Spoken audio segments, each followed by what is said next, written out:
சிவச்சிதம்பரம் கிமு 756 கட்டப்பட்ட ஒரு தளத்துல தான் இப்போ நம்ம இருக்கோம். திருஞான சம்பந்தராலும் சுந்தரர் மூர்த்தி சுவாமிகளாலும் பாடல் பெற்ற ஒரு சிவஸ்தலம் திருவக்கரையில் உள்ள சந்திர மௌலீஸ்வரர் திருக்கோயில். 263வது பாடல் பெற்ற ஸ்தலம். இறைவனின் திருநாமம் சந்திர மௌலீஸ்வரர், இறைவின் திருநாமம் வடிவாம்பிகை.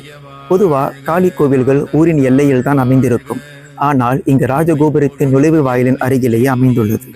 வக்கிராசுரனின் தங்கையான ஒரு அசுர குலத்து பெண்ணை சம்ஹாரம் செய்ய அன்னை உமாதேவி பக்கர காளியாக அவதாரம் எடுத்த ஸ்தலம் இது. அகோரமாக காட்சி தரும் பக்கர காளியம்மன் பாதத்தின் கீழே ஆதிசங்கரர் ஸ்ரீ சக்கரத்தை பிரதிஷ்டை செய்துள்ளார். தர்மத்திற்கு எதிராக அக்கிரமம் செய்பவர்களை அழித்து அவர்களின் மண்டை ஓடுகளை மாலையாக அணிந்துள்ளார் அன்னை. இந்தியாவில் பஞ்சமுகம் உள்ள சிவலிங்கம் வடக்கில் நேபாளத்திலும் தெற்கில் ஆந்திராவில் உள்ள காளஹஸ்தியில் உள்ளது.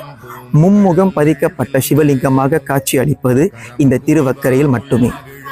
இந்த லிங்கத்தில் கிழக்கில் தட்புரண முகமாகவும், வடக்கில் வாசுதேவ முகமாகவும், தெற்கே அகோர முகமாகவும் காட்சி தருகின்றார்.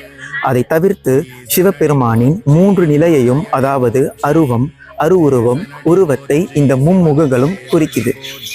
அருவுருவம் ஆகிய சிவலிங்கத்திற்கும் முழு உருவம் ஆகிய நடராஜ மூர்த்தத்திற்கும் இடையே உள்ள கட்டமாக இந்த முகம் உள்ள லிங்கத்தை கூறப்படுகிறது. இத்தலத்தில் 43 கல்வெட்டுகள், அதாவது பல்வேறு மன்னர்களும் அவர்கள் தேவிமார்களும் செய்வித்த திருப்பணியை விரிவாக எடுத்து சொல்கின்றனர்.